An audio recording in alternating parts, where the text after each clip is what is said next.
கொடுத்த தருணத்திற்காக நன்றி. GBN prayer ஃபெல்லோஷிப்புக்காக நன்றி செலுத்துகிறேன். இந்த நாளில் கூட கொடுத்த தருணத்தில் 1 கொரிந்தியர் 9ஆம் அதிகாரத்திலிருந்து தியானிக்கும்படியாக கொடுத்த பகுதிக்காக நன்றி செலுத்துகிறேன். இதில் நம்ம பார்க்க போகிற பகுதி என்ன என்று சொல்லி பார்க்கும்போது, சுவிசேஷத்தின் மூலமாக வாழ்வது எப்படி என்பதை கவனிக்க இருக்கிறோம். சுவிசேஷம் என்பதை நாம் நன்றாக அறிந்திருக்கிறோம். சுவிசேஷம் என்பது இயேசு கிறிஸ்துவுடைய பிறப்பு, அவருடைய ஊழியம், அவருடைய மரணம், அடக்கம், உயிர்த்தெழுதல், உயிர் பரமேறிய பிறகு நான் கிட்டத்தட்ட 40-50 நாட்களுக்கு 500க்கும் மேற்பட்டவருக்கு தரிசனமானார். அப்புறம் பிறகு பரமேறினார் என்று வேதம் சொல்லுகிறது. இப்பொழுது பிதாவுடைய வலது பரித்தில் உட்கார்ந்து நமக்காக பரிந்து பேசித்துக் கொண்டிருக்கிறார் என்று வேதம் தெளிவாக சொல்லுகிறது. இதுதான் சுவிசேஷம். சுவிசேஷத்தை பரப்புவதே ஒவ்வொரு கிறிஸ்துவை ஏற்றுக்கொண்டவர்களுக்கும் தலையான பணியாக இருக்கிறது. அந்த கிறிஸ்துவின் வாழ்க்கை வரலாறு ஆகிய அந்த சுவிசேஷத்தை பிரசங்கிப்பது மூலமாக வாழ்க்கை வாழ்வது எப்படி என்பதை குறித்து நாம் தியானிக்க இருக்கிறோம்.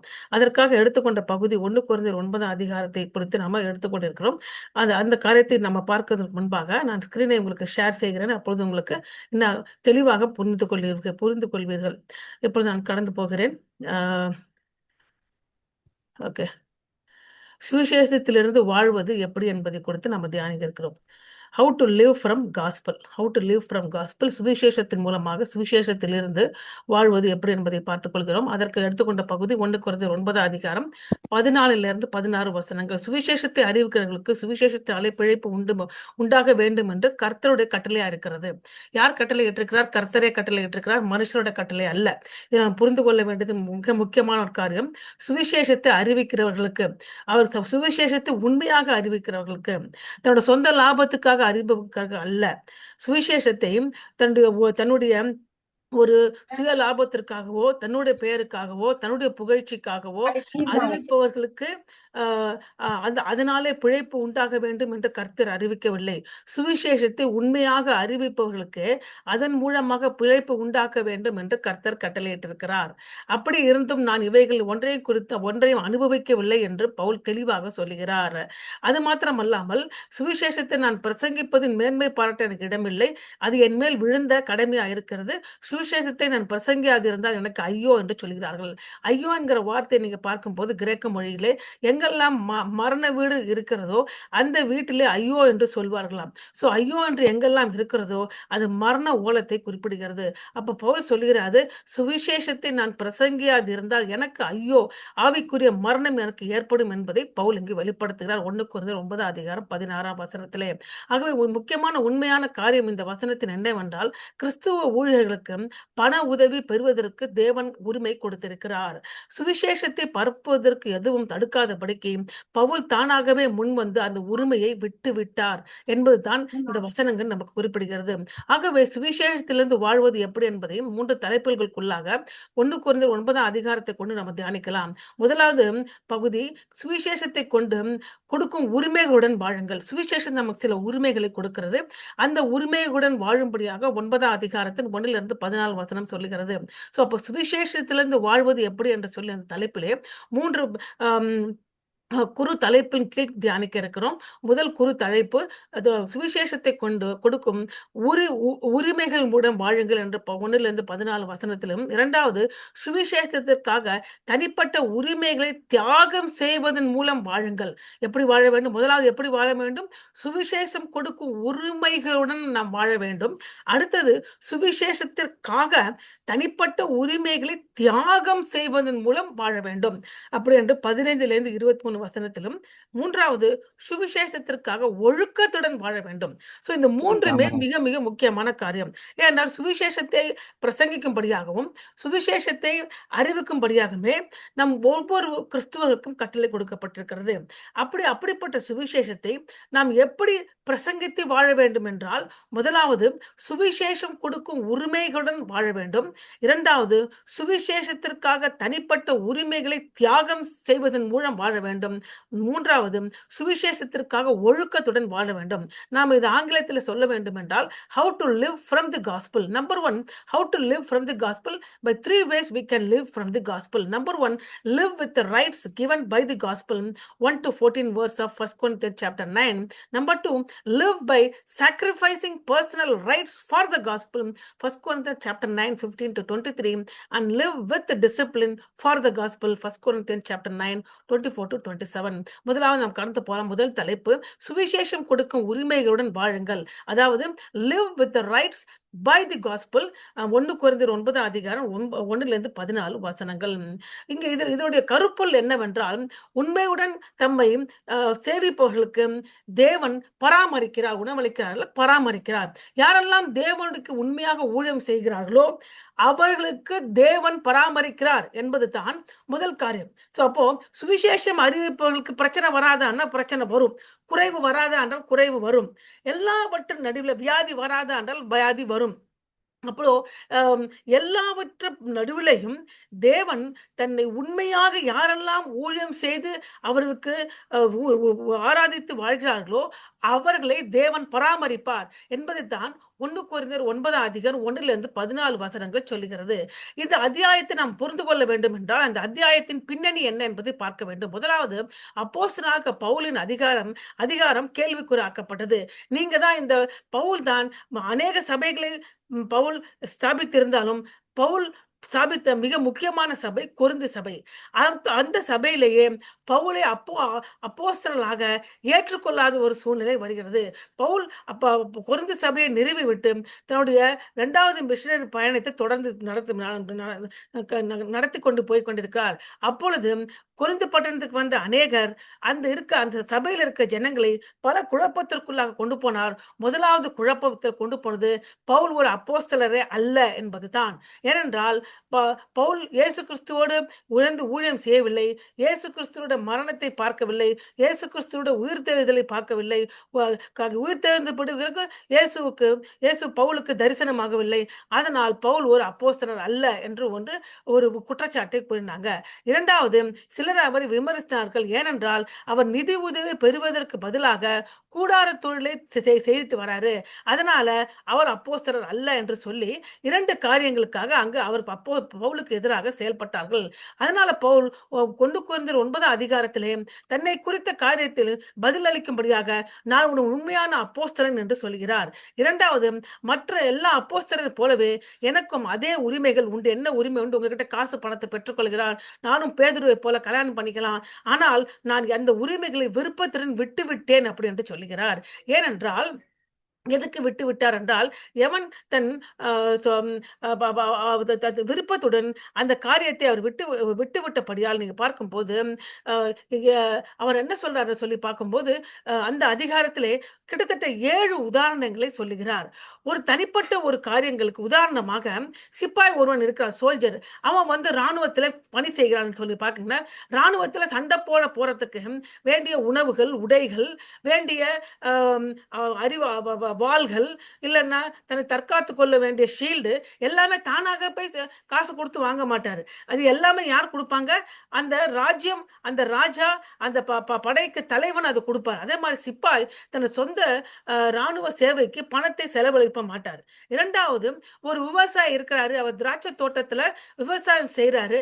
அப்போ அவர் தன் திராட்சை தோட்டத்துல இருக்கிற திராட்சை கனியை வைத்து தான் ரசம் செய்து சாப்பிடுவார், அல்ல திராட்சை பழத்தை சாப்பிடுவார். நான் என் தோட்டத்தில் சாப்பிட மாட்டேன், நான் அடுத்த வீட்டு தோட்டத்துக்கு போய் தயவுசெய்து கொஞ்சம் கொடுங்கன்னு கேட்டு வாங்கி சாப்பிட மாட்டாரு. இரண்டாவது, ஒரு மெய்ப்பன் தன் மந்தையிலிருந்து பாலை குடிப்பான். மெய்ப்பன் ஆட்டு மந்தையிலிருந்து தனக்கு பால் வாங்கி அங்கேருந்து தான் எடுத்து சாப்பிடுவாரு, வேற மந்தைக்கு போய் கேட்க மாட்டார். அதே மாதிரி தொழிலாளி தங்கள் வேலையால் பயனடைகிறார்கள். ஒருத்தர் வேலைக்கு போறாரு, வேலைக்கு போயிட்டு நான் வேலை சும்மா வரேன், எனக்கு சம்பளம்லாம் கொடுக்காதீங்க, நான் சும்மா வேலைக்கு போய் யாரோ சொல்லுவாங்களா? சொல்ல மாட்டாங்க. அப்படி இருக்கு. அதே மாதிரி சொல்றாரு 1 கொரிந்தியர் 9 அதிகாரம் 7ஆம் வசனத்துல, எவன் தன் சொந்த பணத்தை செலவழித்து தண்டிலே சேவகம் பண்ணுவான், எவன் திராட்சை தோட்டத்தை உண்டாக்கி அதன் கனியை புசியாதிருப்பான், எவன் மந்தையை மேய்த்து அதன் பாலை சாப்பிடாதிருப்பான். அப்படி இருந்தா கூட 5வது ஒரு உதாரணத்தை சொல்ல இருக்கிறாரு. 5ஆம் உதாரணத்துல என்ன சொல்றாரு? பழைய ஏற்பாட்டிலிருந்து ஒரு மேற்கோள் காட்டுகிறார். உபாகமம் 25ஆம் அதிகாரம் 4வது வசனம். "போரடிக்க மாட்டே வாய் கட்டாயாக என்று மோசேயின் பிரமாணத்தில் எழுதியிருக்கிறதே. தேவன் மாடுகளுக்காகவே கவலைப்படுகிறாரோ? நமக்காகத்தான் அப்புறம் சொல்லுகிறார்" என்று 1 கொரிந்தியர் 9ஆம் அதிகாரத்தை சொல்லுகிறது. அப்போ எல்லாவற்றையும் சொல்லிவிட்டு 6வதாக உதாரணத்தை கொடுக்கிறாரு. ஆசாரியர்கள் ஊழியம் செய்கிறார்கள். அதனால ஆசாரியர் ஊழியம் செய்கிறவர்கள் தேவாலயத்துக்குரியவர்கள் புசிக்கிறார்கள் என்றும், பலிபீடத்தில் அடுத்த பணிவிடை செய்கிறவர்களுக்கு பலிபீடத்துக்குரியவர்கள் பங்கு உண்டு என்றும் அறிந்திருக்கிறீர்கள் என்று சொல்லுகிறாரு. ஸோ அப்போ தேவாலயத்தில் வேலை செய்கிறவங்களுக்கு அங்க இருக்கிற பலியிலான வருகிற காரியங்களை சாப்பிடுகிறாங்க. அங்க கிரெயின் ஆஃபரிங் சொல்லுகிற காரியத்துல அந்த தானியங்களை எடுத்துக்கொள்ள போறாங்க. ட்ரிங்க் ஆஃபரிங் திராட்சை ரசங்களை எடுத்துக்கொள்கிறார்கள். அங்க ஒலிவு எண்ணெய்கள் கொடுக்கப்படுகின்றன. தசம பாகங்கள் கொடுக்கப்படுகின்றன. அதன் மூலமாக ஆசாரியர்கள் ஆதரிக்கப்படுகிறார்கள் என்று 6 காரியங்களை சொல்லிவிட்டு 7வதாக சொல்லுகிறாரு, சுவிசேஷத்தை அறிவிக்கிறவர்களும் அந்த சுவிசேஷத்தின் மூலமாகவே பராமரிக்கப்படுவார்கள் என்பதை 1 கொரிந்தியர் 9ஆம் அதிகாரம் 14, 15 வசனம் என்ன சொல்றாரு? அப்படியே சுவிசேஷத்தை அறிவிக்கிறவர்களும் சுவிசேஷத்தினாலே பிழைப்பு உண்டாக வேண்டும் என்று கர்த்தருக்கு கட்டளையா இருக்கிறது. அப்படி இருந்து நான் இவைகளை ஒன்றும் அனுபவிக்கவில்லை. அப்போ ஆண்டவர் நாங்க சொன்ன எல்லா காரியத்தையும் உதாரணம் சொல்லி சொல்லி பார்த்திருக்கேன் இல்லையா? அதே மாதிரி 1 கொரிந்தியர் 9ஆம் அதிகாரம் 12ஆம் வசனத்துல அவர் என்ன சொல்லி முடிக்கிறார்? கிறிஸ்துவின் சுவிசேஷத்திற்கு யாதொரு தடையும் உண்டாகாத படிக்கு நாங்கள் இந்த அதிகாரத்தை செலுத்தாமல் எல்லா பாடும் படுகிறோம். அது எல்லாருக்குமே உரிமை உண்டு. அப்படியாக 6 காரியங்களை உதாரணம் சொல்லி எல்லாருக்கும் எப்படிப்பட்ட தனிப்பட்ட உரிமை உண்டோ அதே மாதிரி சுவிசேஷத்தை அறிவிக்கிறவர்களுக்கும் கர்த்தரே கட்டளையிட்டிருக்கிறார். இயேசு கிறிஸ்துவே சொல்லியிருக்கிறாரு. அப்படி இருந்தும் கூட நான் அந்த அதிகாரத்தை செலுத்தவில்லை. ஏனென்றால் சுவிசேஷத்துக்கு தடை உண்டாகாதபடிக்கு நான் இப்படி செய்யவில்லை என்று சொல்கிறார். அப்ப பவுலின் நோக்கம் தான் என்ன? முதலாவது, சுவிசேஷத்தின் வழியில் எதுவும் குறுக்கே வரக்கூடாது. 2வது, பணம் ஒருபோதும் ஒரு தடையாக மாறக்கூடாது. 3வது, ஜனங்கள் ரட்சிக்கப்படுவதை பார்ப்பதே அவரது மிகப்பெரிய வெகுமதி. 4வது, சுவிசேஷம் அவர் தனிப்பட்ட இன்ப நிலை அல்லது சுயத்தை விட மதிப்பு மிக்கதாக இருக்கிறது அப்படி என்று சொல்லி முடிக்கிறார். அதேதான் அப்படிப்பட்ட ஊழியத்தை நாம் செய்தோம் என்றால் பவுல் சொல்றார் பாத்தீங்களா, சுவிசேஷத்தின் வழியில எதுவும் குறுக்கே வரக்கூடாது, பணம் ஒருபோதும் தடையாக மாறக்கூடாது, மக்கள் ரட்சிக்கப்படுவதை பார்ப்பது நம்முடைய மிகப்பெரிய வெகுமதியாக இருக்க வேண்டும். நம்முடைய சுய இன்பத்தை விட சுவிசேஷம் மிகவும் மதிப்பு மிக்கது என்று நாம் இருக்கும் போதும் தேவன் நம்ம நிச்சயமாக பராமரிப்பார். அல்லேலூயா. அப்படி என்று முதல் தலைப்பு. 2வது தலைப்புக்கு போறோம். 2வது தலைப்பில் எதை பார்க்க போகிறோம்? சுவிசேஷத்திற்காக தனிப்பட்ட உரிமைகளை தியாகம் செய்வதன் மூலம் வாழுங்கள். அப்போ சுவிசேஷத்திற்காக வாழ்வது எப்படி என்று 2வது தலைப்பிலே சுவிசேஷத்திற்காக தனிப்பட்ட உரிமைகளை தியாகம் செய்ய வேண்டும். முதல் தலைப்பில் என்ன பார்த்தோம்? உண்மையாக சுவிசேஷத்தை அறிவிப்பவருடைய தேவைகளை தேவன் பராமரிப்பார் அப்படி அப்படி என்பதை பார்த்தோம். 2வது, சுவிசேஷத்திற்காக தனிப்பட்ட உரிமைகளை தியாகம் செய்வதன் மூலம் live by sacrificial personal rights for the gospel அப்படி என்பதை குறித்து 1 கொரிந்தியர் 9ஆம் அதிகாரம் 15லேருந்து 23 வசனத்துல பார்க்கலாம். அப்ப அவர் என்ன சொல்கிறார் பார்க்கும் இந்த இடத்துல அதனுடைய சுய பர்சனல் ரைட்ஸை கூட விட்டு கொடுத்துரு. எந்த பர்சனல் ரைட்ஸ் நம்ம சொன்னோம் அப்படி சொல்லி பார்க்கும்போது சுவிசேஷத்தினாலே பிழைப்பு உண்டாகும் என்று கர்த்தர் கட்டளை இட்டிருக்கிறாரு. அப்படி இருந்தும் அவளை ஒன்றையும் நான் அனுபவிக்கவில்லை அப்படி என்று சொல்லிவிட்டு என்ன சொல்கிறார் சொல்லி பார்க்கும்போது, யார்கிட்டெல்லாம் நான் இந்த தியாக மனப்போடும் ஊழியம் செய்தார் என்றால் கிட்டத்தட்ட 4 விதமான ஜனங்கள் கிட்ட இயேசு தன் ஊழியத்தை செய்தாராம். முதலாவது, யூதரை ஆதாயப்படுத்திக் கொள்ளும்படி யூதருக்கு யூதரை போல ஆனேன். அப்போ யூதரை போல ஆதாயப்படுத்திட்டு இருக்கும் போது பணம் ஒரு தடையாக மாறக்கூடாது, தன்னுடைய சுயம் ஒரு தடையாக மாறக்கூடாது, தன்னுடைய செயல்கள் ஒரு தடையாக மாறக்கூடாது என்று சொல்லி என்ன பண்ண, யூதரை ஆதாயப்படுத்திக் கொள்ள யூதருக்கு யூதரை போலவும், நியாயப்பிரமாணத்தை கீழ்ப்பட்டவர்களை ஆதாயப்படுத்திக் கொள்ள நியாயப்பிரமாணம் கீழ்ப்பட்டவர்களை போலவும், நியாயப்பிரமாணத்துக்கு அல்லாதவர்களை ஆதாயப்படுத்திக் கொள்ள நியாயப்பிரமாணம் இல்லாதவரை போலவும், பலவீனரை ஆதாயப்படுத்திக் கொள்ளும் பிறகு பலவீனருக்கு பலவீனரை போலவும், எல்லாம் எப்படியாக சிலரை ரட்சிக்கும் படிக்கு நான் எல்லாருக்கும் எல்லாரும் ஆனேன் அப்படி என்று சொல்கிறார். 4 விதமான ஜனங்களை ரட்சிப்புக்குள்ளாக நடத்துகிறார். அந்த 4 விதமான ஜனங்களுக்கு அவர்களுக்கு எப்படி இருக்காங்க அப்படியாக அவரே மாறுகிறார். அடுத்தது 3வது தலைப்பு என்ன சொல்லி பார்க்கும்போது, live with discipline for gospel. அப்போ சுவிசேஷத்துக்காக ஒழுக்கத்துடன் வாழுங்கள். அது இல்லைன்னா எல்லாம் சுவிசேஷமே காலியாயிடும். அப்ப பவுல் சொல்றாரு, முதல்ல சுவிசேஷத்திற்காக உண்மையாக அறிவிப்பவர்கள் தேவைகளை பராமரிப்பார் தேவன் அப்படின்னு முதல் தலைப்புலையும், 2வதுல சுவிசேஷத்துக்காக சுயத்தை, அதாவது தமக்காக இருக்கின்ற ரைட்ஸை கூட சாக்ரிஃபைஸ் பண்ணி வாழுங்க அப்படி என்று சொல்லி கொடுத்தும், அப்படியாக வாழும் போது யாரெல்லாம் சந்திக்க முடிகிறது? பவுல் 4 விதமான ஜனங்களை சந்திக்கும்படியாக 4 விதமான ஜனங்களாகவே அவர் மாறுகிறாரு. அப்படி சொல்லிட்டு அவர் என்ன சொல்றாரு, இந்த சுவிசேஷத்துக்காக வாழணும்னா சுவிசேஷத்தை இருதயத்திலிருந்து வாழ வேண்டும் என்றால் ஒழுக்க நிறைவோடு வாழ வேண்டும் அப்படி என்று சொல்லி முடிக்கிற 1 கொரிந்தியர் 9ஆம் அதிகாரம் 24 27 வசனங்களை பார்க்கலாம். பந்தய சாலையில் ஓடுகிறவர்களும் ஓடுவார்கள், ஆகிலும் ஒருவனே பந்தயத்தை பெறுவானே அறிவீர்களா? நீங்கள் பெற்றுக்கொள்ளத்தக்கதாக ஓடுங்கள் என்று 1 கொரிந்தியர் 9:24 பந்தயத்தாக போக போராடுகிற யாவரும் எல்லாவற்றிலும் இச்சையடக்கமாய் இருப்பார்கள், அவர்கள் அழிவுள்ள கிரீடத்தை பெறும்படியாக அப்படி செய்தார்கள், நாமும் அழிவில்லாத கிரீடத்தை பெறும்படியாக அப்படி செய்கிறோம். அதனால் நாம் நிச்சயமில்லாதவனாக ஓடேன், ஆகாயத்தை அடிக்கிறவனாக சிலம்பம் பண்ணேன், மற்றவர்களுக்கு பிரசங்கம் பண்ணுகிற நானே ஆகாதவனை போகாத படிக்க சரீரத்தை ஒடுக்கி கீழ்ப்படுத்துகிறேன். இந்த வசனம் மிக மிக மிக முக்கியமானது. இதுல அநேக ஊழியக்காரர்கள் தவறி போறாங்க. அதனால தான் ஊழியம் அவர்கள் மூலமாக செயல்படாமல் அவர் பின்னடைவு அடைகிறார்கள். இப்ப நீங்க சொல்லலாம், ஊழியக்காரர்கள் நான் வந்து தேவனுக்காக உண்மையாக ஊழியம் செய்கிறேன், அதான் என்னை தேவன் பராமரிக்கிறான் வெளியரங்கமாக அவர்கள் பெற்ற செல்வ செழிப்பை கொண்டு தேவன் என்னை பராமரிக்கிறதுனால நான் பெரிய ஊழியக்காரனா இருக்கேன் அப்படின்னு வெளியில சொல்லிக்கலாம். இரண்டாவது என்ன சொல்லலாம் சொல்லி பார்க்கும்போது, பாருங்க, நான் ஊழியம் செய்ய போனதுனால நான் எத்தனையோ என்னுடைய கஷ்ட நஷ்டத்தை அனுபவிக்கிறேன், என்னுடைய சுய காரியங்கள்லாம் விட்டு கொடுத்துட்டேன், என்னோட ரைட்ஸ் எல்லாம் விட்டு கொடுத்துட்டேன் பாருங்க அப்படின்னு சொல்லியும் ஒருத்தர் ஊழியம் பண்ணிட்டு இருக்கலாம். மூன்றாவது, நான் ரொம்ப ஒழுக்கமா வாழ்ந்துட்டு இருக்கிறேன் அப்படி என்று சொல்லி மாயமாலத்தோடு வாழ்ந்தான் என்றால் நிச்சயமாக ஒரு காலத்தில் வீழ்ச்சி அடைந்துருவாங்க. அவங்க அதுல தப்பிச்சுக்கவே போக முடியாது. அதான் கடைசியா சொல்லி முடிக்கிறாரு, மற்றவங்களுக்கு பிரசங்கம் பண்ணுகிற நான் தானே ஆகாதவனாய் போகாத படிக்க என் சரீரத்தை ஒடுக்கி கீழ்ப்படுத்துகிறேன் என்று சொல்லி இந்த அதிகாரத்தை முடிக்கிறாரு. அப்ப பவுலின் சுய ஒழுக்கம் எதையெல்லாம் கொடுக்கிறது? ஊழியத்தை எப்படி ஒரு ஒலிம்பிக் விளையாட்டு வீரருடன் ஒப்பிடுகிறார். விளையாட்டு வீரர்கள் தினமும் பயிற்சி பெறுகிறார்கள், அதே போல நாமளும் தேவனுக்காக தெய்வீக பயிற்சி பெற வேண்டும். சுய கட்டுப்பாடை கடைபிடிக்கிறார்கள். நாமும் சுவிசேஷத்தை அறிவிக்கிற நாமும் சுய கட்டுப்பாட்டை கடைபிடிக்க வேண்டும். கஷ்டங்களை சகித்துக் கொள்கிறார்கள். ஓட முடியாது, பயங்கர நேரம் ஓடணும், சிலது பலு தூக்கணும்னா தூக்கணும் அப்படின்னு கடினமான காரியங்களை கஷ்டமா சகித்துக் கொள்கிறார். அதே மாதிரி நம்முடைய வாழ்க்கையில கஷ்டங்களை சகித்துக் கொள்ள வேண்டும். ஐந்தாவது, ஒரு இலக்கில் கவனம் செலுத்துகிறார்கள். பந்தயத்தை ஜெயிக்கணும் தான் எல்லாரும் ஓடுவான், தோக்கணும்னு ஓட மாட்டாங்க. அதே மாதிரி நம்ம கூட சுவிசேஷம் பரவ வேண்டும், நம் மூலமாக அறிவிக்கப்படுகிற சுவிசேஷம் ஜனங்கள் ரட்சிப்பை அடைய வேண்டும், தேவனுடைய ராஜ்யம் ஸ்தாபிக்கப்பட வேண்டும் என்று கவனத்தோடு நாம் சுவிசேஷம் சொல்ல வேண்டும். சோ பவுல் எதை ஒழுங்கு செய்ய வேண்டும் என்கிறார்? முதலாவது, உடலை ஒழுக்கம் செய்ய வேண்டும், ஆசைகளை ஒழுக்கம் செய்ய வேண்டும், நேரத்தை ஆண்டவருக்காக ஒழுங்காக பயன்படுத்த வேண்டும், நம்முடைய சுதந்திரத்தை ஒழுங்காக பயன்படுத்த வேண்டும், உரிமைகளை ஒழுங்காக பயன்படுத்த வேண்டும். எல்லாம் கிறிஸ்துவின் கட்டுப்பாட்டுக்கு கொண்டு வரப்படுகிறது. எதையெல்லாம் உடலை கிறிஸ்துவின் கட்டுப்பாட்டுக்குள் கொண்டு வர வேண்டும், நம்முடைய ஆசைகளை கிறிஸ்துவின் கட்டுப்பாட்டுக்குள் கொண்டு வர வேண்டும், நம்ம நேரத்தை கிறிஸ்துவின் கட்டுப்பாட்டுக்குள் கொண்டு வர வேண்டும், நம்முடைய சுதந்திரத்தை கிறிஸ்துவுக்கு ஒப்பு கொடுத்து அவர் கட்டுப்பாட்டில் கொண்டு வர வேண்டும், உரிமைகளை கிறிஸ்துவுக்கு கட்டுப்பட்ட கொண்டு வர வேண்டும். அப்பொழுது தான் ஒரு மனுஷன் எப்படி செய்ய வேண்டும்? ஒழுக்கத்தோடு சுவிசேஷத்தை அறிவிக்கும்படியாக வாழ முடியும். ஏன் ஆவிக்குரிய ஒழுக்கம் எப்படி ஏற்படுகின்றால், ஜெபம் செய்வதன் மூலமாக, ஆராதிப்பதன் மூலமாகவும், வேதத்தை வாசிப்பதன் மூலமாகவும், பரிசுத்தமாக வாழ வேண்டும் என்று வாஞ்சையின் மூலமாகவும், சோதனையின் விடாமுயற்சியின் இருப்பதன் மூலமாக ஆவிக்குரிய ஒழுக்கம் ஏற்படுகிறது.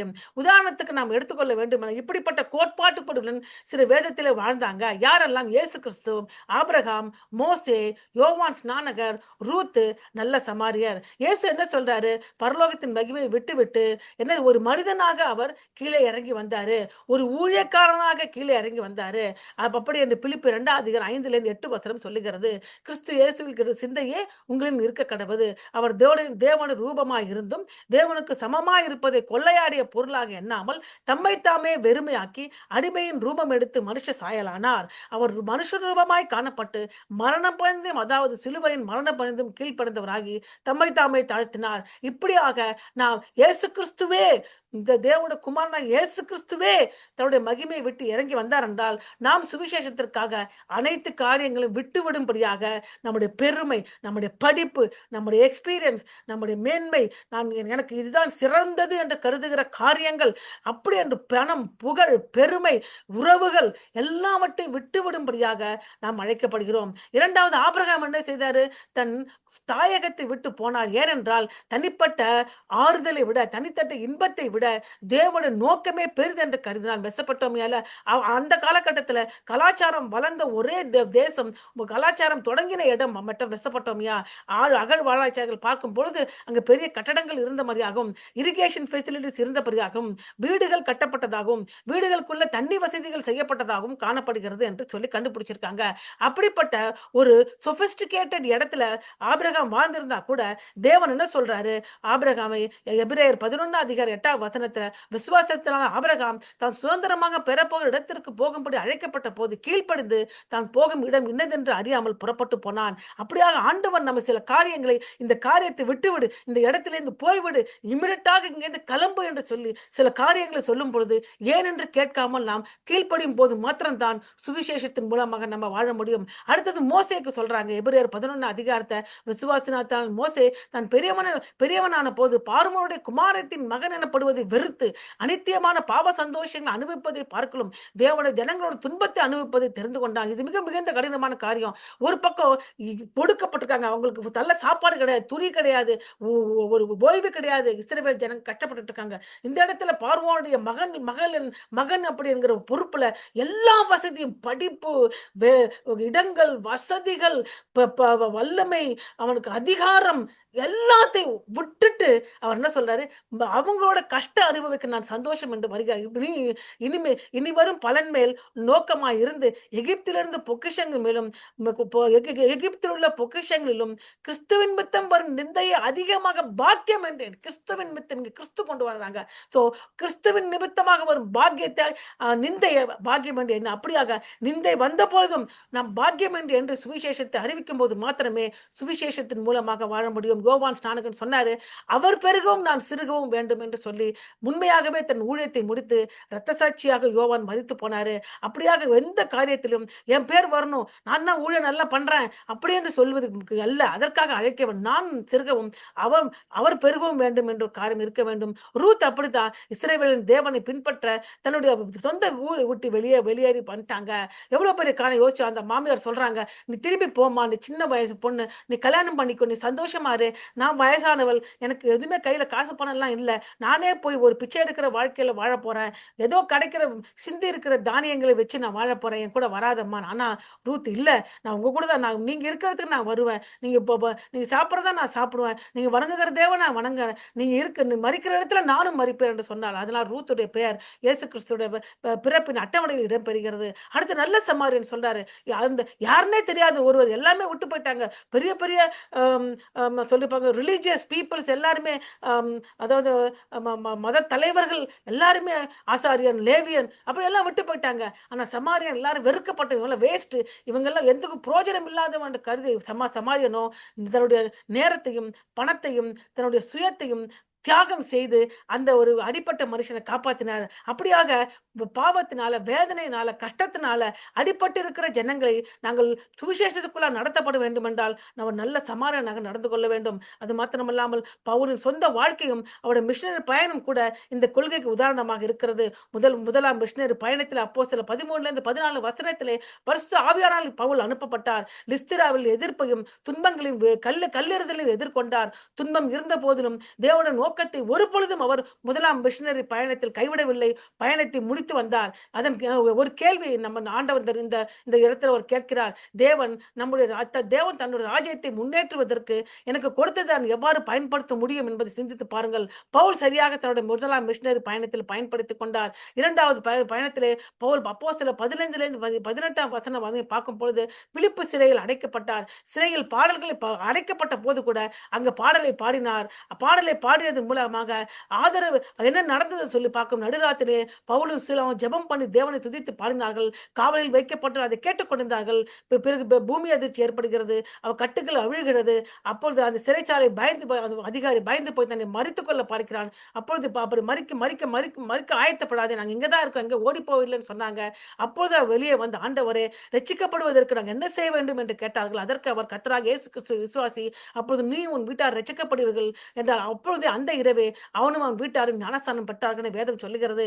அதே டயத்துல 2ஆம் மிஷனரி பயணத்துல கொரிந்து பட்டணத்துல அவர் கொரிந்து சபையை உருவாக்கினாரு. அந்த இடத்துல பண உதவி எதுவுமே எதிர்பார்க்காம தன் சொந்த கையினால் வேலை செய்தாரு. அங்கு வந்த மிக மிக எதிர்ப்பை எதிர்கொண்டாரு.